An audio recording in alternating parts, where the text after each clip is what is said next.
Assalamualaikum warahmatullahi wabarakatuh. Perkenalkan, nama saya Dedi Iskandar dari SMP Negeri 1 Gegesik. Saya di sini adalah calon guru penggerak angkatan 7 tahun 2022. Di kesempatan kali ini izinkan saya melakukan sesi wawancara untuk memenuhi tugas demonstrasi kontekstual, yaitu mengenai pengambilan keputusan berbasis nilai-nilai kebajikan sebagai pemimpin ya. Di kesempatan ini saya melakukan sesi wawancara dengan atasan saya, yaitu Bapak Dr. Andes Haji Raden Soehartono MA selaku Kepala SMPN 1 Gegesik. Oke, untuk selanjutnya silakan simak video berikut ini. Terima kasih. Seperti yang sudah saya sampaikan sebelumnya, bahwa pada kali ini saya mendapatkan tugas memenuhi kegiatan demonstrasi kontekstual, yaitu melakukan sesi wawancara dengan kepala sekolah. Di sini saya mengangkat kasus mengenai seorang guru yang beberapa kali sering terlambat dikarenakan mengurus anaknya yang masih balita di rumah. Yang pertama yang ingin saya tanyakan adalah, selama ini bagaimana Pak Haji dapat mengidentifikasikan kasus-kasus yang merupakan dilema etika ataupun etika moral? Baik, sebagai kepemimpinan kita harus melihat dari sisi personal, pengertian antara dia punya anak tapi dia juga punya kewajiban. Kita seimbang, anak terurus, keluarga terurus, kewajiban sekolah pun dilaksanakan dengan baik dan benar. Oke. Oh ya, selama ini bagaimana Pak Haji menjalankan pengambilan keputusan di sekolah tersebut, terutama untuk kasus-kasus di mana ada suatu kepentingan yang sama-sama benar atau sama-sama mengandung nilai kebajikan, dan apa yang Pak Haji lakukan? Iya, pertama by data.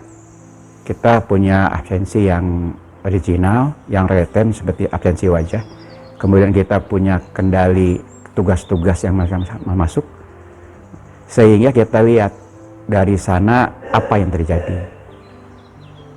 Tetap peraturan harus dilaksanakan dengan baik dan benar, tidak bisa tidak, tetapi mesti bijak. Kalau masalah pribadi tentu akan dibawa secara sentuhan-sentuhan personal, tidak dibawa ke forum, karena walau bagaimanapun yang bersangkutan itu dilema antara sebagai ibu rumah tangga dan sebagai ASN. Itu jawabannya adalah nanti secara personal kita akan sentuh, tidak bisa kita menggunakan cara-cara yang terlalu kaku. Untuk langkah-langkahnya sendiri ataupun prosedur seperti apa yang biasa Pak Haji lakukan selama ini? Langkah pertama tentu saja menggunakan by data, kemudian observasi saya kepada bersangkutan, kemudian melihat juga reaksi siswa yang dia di kelas dia benar-benar mengajar. Kemudian dari data tersebut kita lihat berapa kali dia tidak hadir, berapa kali dia terlambat, dan mungkin saja berapa kali dia menanggalkan tugas untuk pulang ke rumah terlebih dahulu. Nah, dari sana kita lihat langkah pertama saya adalah pemanggilan. Pemanggilan dibawa ke ruangan, diajak ngobrol seperti apa, kendalanya apa, dan ditanya di rumahnya ada siapa saja. Nah, kemudian diberikan arahan, kemudian dibuat teguran lisan. Langkah kedua, ketika masih berlangsung, kita mengambil kesimpulan memanggil juga suaminya. Karena ini masalahnya bukan masalah di sekolah, tapi dalam masalah di rumah. Bisa nggak berkolaborasi dengan suaminya? Karena apa? Karena bisa saja terjadi keluarga dari suami atau keluarga dari istri untuk membantu mengemong anak tersebut. Kemudian tetap kita memberikan langsung surat teguran tertulis 1. Semudah-mudahan selesai. Selanjutnya, untuk hal apa-apa saja yang selama ini Pak Haji anggap efektif dalam pengambilan keputusan dalam kasus-kasus etika sebelumnya? Ya, paling efektif adalah mencari data dari yang bersangkutan, dari rekan-rekan yang bersangkutan. Eh, Kenapa demikian? Karena kadang-kadang dia curhat sama temannya, kita sehingga tahu. Siapa tahu selain di sekolah, selain masa anak juga ada masalah di keluarganya. Apakah suaminya terlalu menekan, apakah kalau tidak mendukung. Nah, dari tersebut kita lebih enak ketika data dari keluarga, data dari rekan-rekan, data dari sekolah, dan tentu saja bantuan dari para wakasek yang selalu membantu saya. Untuk langkah-langkah apa saja yang merupakan tantangan dalam pengambilan keputusan dalam kasus-kasus dilema etika? Ya, seperti tadi, pertama kita akan menggunakan pemanggilan, kemudian kita buat dengan teguran lisan, dan dibuat perjanjian tindak lanjut dari tuan tersebut. Kalau masih belum berjalan, maka masuk ke teguran tertulis. Kembali ada tindak lanjut. Jadi sekali setiap ada sebuah tindakan, ada rencana tindak lanjut yang disepakati. Ketika dia sudah tidak melanggar, artinya tindak tersebut sudah dilaksanakan dengan baik, ya selesai. Jadi kembali ada terpola, dimulai dari lisan, kemudian tertulis kedua. Tapi alhamdulillah yang saya alami ketika sudah ke tertulis satu, dia sudah berubah dan kooperatif dari keluarga tercapai, sehingga rumah tangga utuh, sekolah juga berjalan dengan baik. Apakah Pak Haji memiliki sebuah tata kala atau jadwal tertentu dalam sebuah penyelesaian kasus dilema etika tersebut? Apakah Pak Haji langsung menyelesaikan di tempat atau memiliki sebuah jadwal untuk menyelesaikannya? Bentuk atau prosedur seperti apa yang Pak Haji jalankan? Pertama, wakasek. Peran wakasek sangat dominan dalam membantu saya. Mereka lebih lama bertemu dengan bapak dan ibu guru. Sementara sekolah kan hanya 2-3 tahun, 4 tahun sudah mutasi. Jadi dia tahu sebelumnya bagaimana. Terus ini sebelum dia punya anak, dia guru tersebut guru yang rajin. Sehingga saya memudahkan mengerjakan masalah karena data-data dari para wakasek. Dari semua hal yang Pak Haji sampaikan, pembelajaran apa yang dapat Pak Haji petik dari pengalaman Pak Haji mengambil keputusan dilema etika tersebut? Yang pertama, memahami kasus. Itu yang terpenting. Kita tidak bisa langsung hajar saja, karena bisa saja di sekolah dia datang tepat waktu, sementara di rumah tidak selesai. Percuma, karena dia di sekolah juga akan ngelamun dan lain-lain. Jadi yang terpenting adalah balancing antara dia harus tahu persis dia mana tugas dan kewajibannya, sehingga ketika dia bisa tahu tugas dan kewajibannya dan keluarganya mendukung, semua akan beres. Kembali seperti tadi, bisa saja kita main hantam kromo, tapi ketika kita buat hal seperti itu percuma. Bisa saja dia secara fisik hadir di sekolah, secara batin dia akan mikir ke anaknya. Tapi dengan cara pendekatan persuasif dan tetapi terukur dan tertulis, semua akan selesai. Terima kasih. Oke, terima kasih Pak Haji atas waktunya, dan terima kasih juga karena ini merupakan pengalaman pertama bagi saya melakukan sesi wawancara dengan atasan saya, dan semoga dari pengalaman yang Pak Haji sampaikan itu bisa membuat saya bisa menjadi lebih bijak tentunya dalam mengambil keputusan tersebut, terutama tetap dengan mengindahkan lampu-lampu yang ada. Terima kasih Pak Haji. Terima kasih untuk sesi wawancara dengan Kepala SMPN 1 Gegesik telah dilaksanakan. Semoga hasilnya bisa bermanfaat untuk kita semua. Kurang lebihnya mohon maaf. Wabillahi taufiq wal hidayah. Wassalamualaikum warahmatullahi wabarakatuh.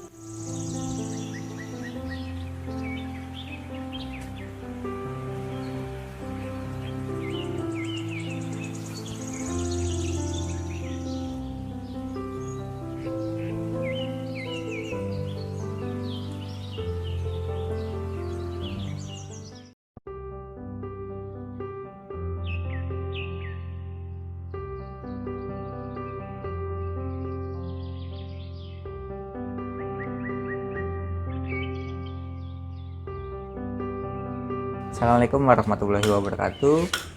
Pada sesi wawancara yang kedua ini saya sudah didampingi kepala sekolah dari SDN 1 Kalideres, yaitu Bapak Rijal Kamami SPD. Selamat pagi Pak Rijal. Selamat pagi Pak Dedi. Terima kasih sebelum dan sesudahnya sudah menyediakan waktu untuk kami dalam kegiatan sesi wawancara ini. Seperti yang sudah disampaikan sebelumnya, di sesi wawancara kali ini ada beberapa pertanyaan yang akan saya ajukan ke Bapak terkait kegiatan ataupun kasus siswa yang ada di sekolah. Yang pertama, selama ini bagaimana Bapak dapat mengidentifikasi kasus-kasus yang merupakan dilema etika atau bujukan moral? Selama ini biasanya saya akan selalu berdiskusi dengan wali kelas ketika memang ada anak-anak yang mungkin bermasalah, Pak. Jadi kita komunikasi dengan wali kelas, apa permasalahan yang ada. Misalnya ada anak yang ternyata dalam beberapa hari tidak masuk, dalam seminggu bisa 3 atau 2 hari, itu tentu bermasalah. Nah, nanti kita akan konsultasi dengan wali kelasnya. Selain itu juga nanti biasanya kita akan melakukan pemanggilan kepada orang tua dari siswa yang bersangkutan. Oke. Selanjutnya, selama ini bagaimana Bapak menjalankan pengambilan keputusan di sekolah Bapak ya, terutama untuk kasus-kasus di mana ada dua kepentingan yang sama-sama benar atau sama-sama mengandung nilai-nilai kebajikan, Pak? Ya, tentu kita biasanya akan mengecek secara langsung. Artinya kita panggil orang tuanya, kemudian anak tersebut kita tanyakan permasalahan, tentu ada penyebab ya. Karena kalau anak itu tentu ketika ada permasalahan ada penyebabnya. Apa ini penyebabnya? Nah, dari itu kita melakukan pemanggilan, kita diskusi dengan wali kelas, kemudian orang tua, kemudian anak tersebut. Nah, dalam menggali itu dalam pengambilan keputusan saya tentu berdasarkan fakta-fakta yang ada. Kemudian selain dari fakta-fakta juga kita mencoba untuk berdiskusi dengan wali kelas. Untuk langkah-langkahnya atau prosedur seperti apa yang biasa Bapak lakukan selama ini? Ya, tentu yang tadi sebenarnya sudah saya sampaikan tadi. Biasanya ketika ada anak bermasalah, tentu kita akan menanyakan dulu kepada anaknya, ya. Kemudian setelah kita tanyakan ke anaknya, ternyata masih ada masalah, tentu kita akan melakukan pemanggilan kepada orang tua, karena untuk meyakinkan bahwa kasus yang ada itu benar-benar itu. Oke Pak, terima kasih. Untuk hal-hal apa saja yang selama ini Bapak anggap efektif dalam pengambilan keputusan pada kasus-kasus dilema etika, Pak? Kembali kepada kasus tadi ya. Jadi di saya ada kasus anak yang dia berprestasi, kemudian tetapi dalam hal kehadiran ternyata ada masalah. Nah, kemudian kita tanyakan kepada wali kelas, kemudian orang tuanya. Setelah kita gali, ternyata si anak ini membantu orang tuanya berjualan. Nah, jadi dalam 1 minggu dia 3 hari masuk, kemudian 3 hari tidak hadir. Nah, tentu ini bagi kita ada masalah apa? Nah, ternyata setelah kita telusuri ternyata ada masalah ekonomi dan dia harus membantu orang tuanya. Akhirnya absensinya tidak 100%. Nah, kita sebagai pihak sekolah tentu tidak melihat sebelah mata, artinya kita memang ada aturan, tetapi ketika ada kondisi-kondisi yang tertentu yang kira-kira bisa menghambat anak, kita akan jembatani, ya. Mungkin dengan mereka masuk 3 hari dalam seminggu, mungkin kita kasih dispen gitu. Tetapi dalam hal-hal tertentu harus hadir. Oke Pak, terima kasih. Untuk hal-hal apa saja yang selama ini merupakan tantangan Pak dalam pengambilan keputusan pada kasus-kasus dilema etika, Pak? Tentu kita dalam mengambil keputusan tidak semerta-merta langsung kita ambil keputusan pada hari itu juga. Tentu kita harus analisa dulu Pak penyebabnya pertama, kemudian apa solusinya. Nah, biasanya kalau saya akan mengambil keputusan, saya juga harus gali dari wali kelas, kemudian bila perlu saya ngecek langsung keadaan anak dan orang tua, baru saya mengambil keputusan. Adakah seseorang atau faktor-faktor apa yang selama ini mempermudah atau membantu Bapak dalam pengambilan keputusan dalam kasus-kasus dilema etika tersebut, Pak? Ya tentu ada orang-orang yang mungkin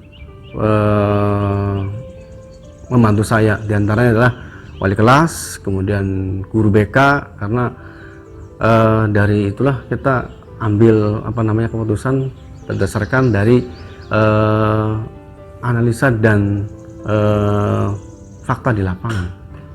Dari semua hal yang telah disampaikan oleh Bapak, pembelajaran apa yang kira-kira dapat Bapak petik dari pengalaman Bapak mengambil keputusan dilema etika tersebut, Pak? Ya, itu tentu kita dalam mengambil keputusan harus bijak. Artinya meskipun ada aturan-aturan yang harus kita jalankan, tetapi ada faktor-faktor lain yang mungkin kita bisa menjadi hal pertimbangan dalam mengambilkan keputusan. Seperti contoh yang tadi, ada anak saya yang harus membantu orang tua, tetapi dia juga harus hadir 6 hari. Nah, tentu itu kita telusuri. Nah, ketika kita bisa memberi solusi yang yang terbaik, ya kita akan memberikan solusi yang terbaik. Oke, terima kasih Bapak. Ini waktu yang sangat luar biasa, sudah menyediakan waktu, dan pengalaman wawancara dengan Bapak juga merupakan pengalaman pertama dan yang terbaik juga bagi saya, dan semoga hasilnya sangat bermanfaat untuk saya. Sekali lagi saya ucapkan terima kasih banyak untuk waktunya dan semuanya, Pak. Terima kasih, Pak. Oke, demikian wawancara yang kedua, yaitu dengan Bapak Rizal Hamami, Kepala SDN 1 Kalideres. Kurang lebihnya mohon maaf, wabillahi taufik wal hidayah. Wassalamualaikum warahmatullahi wabarakatuh.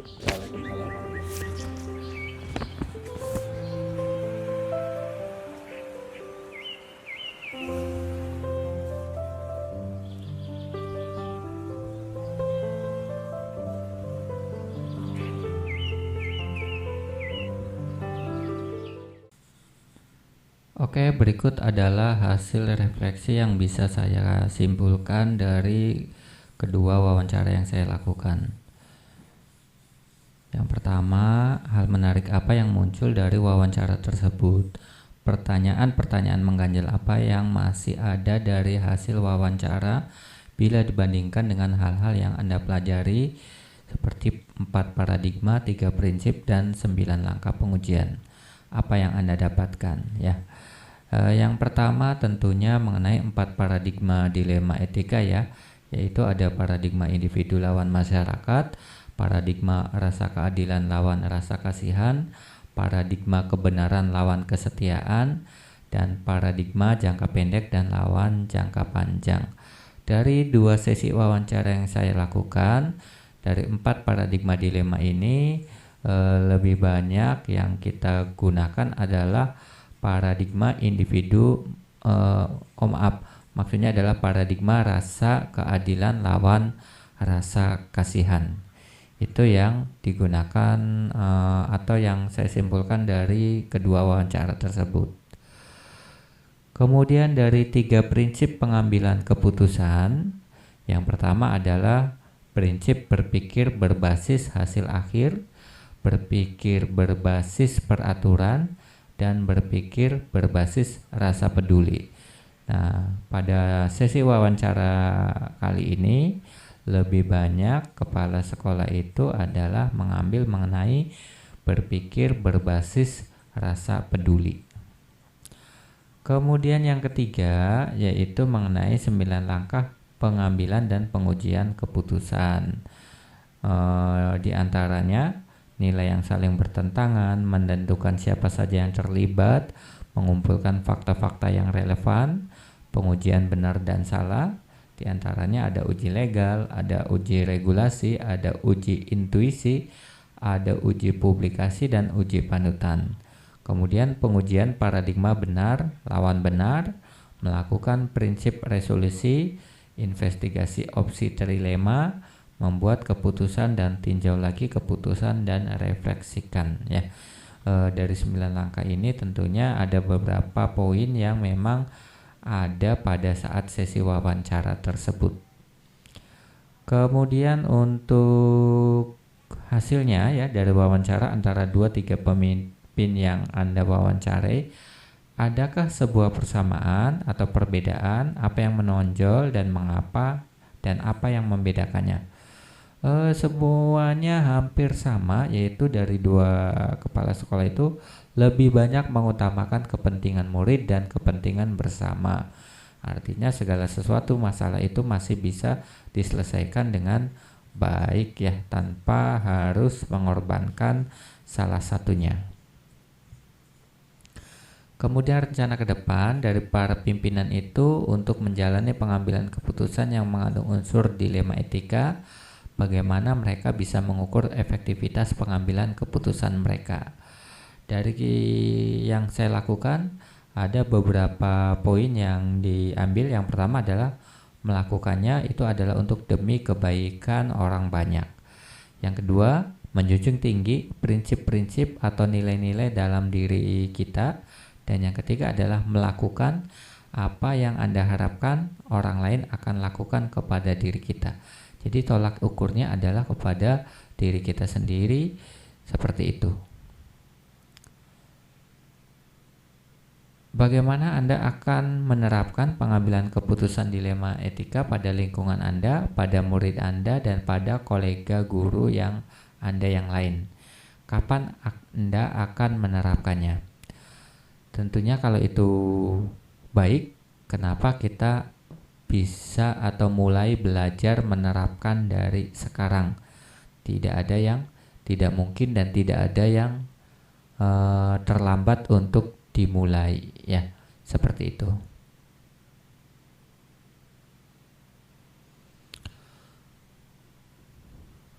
Oke, itu saja mungkin refleksi dari hasil wawancara yang bisa saya lakukan. Kurang lebihnya mohon maaf.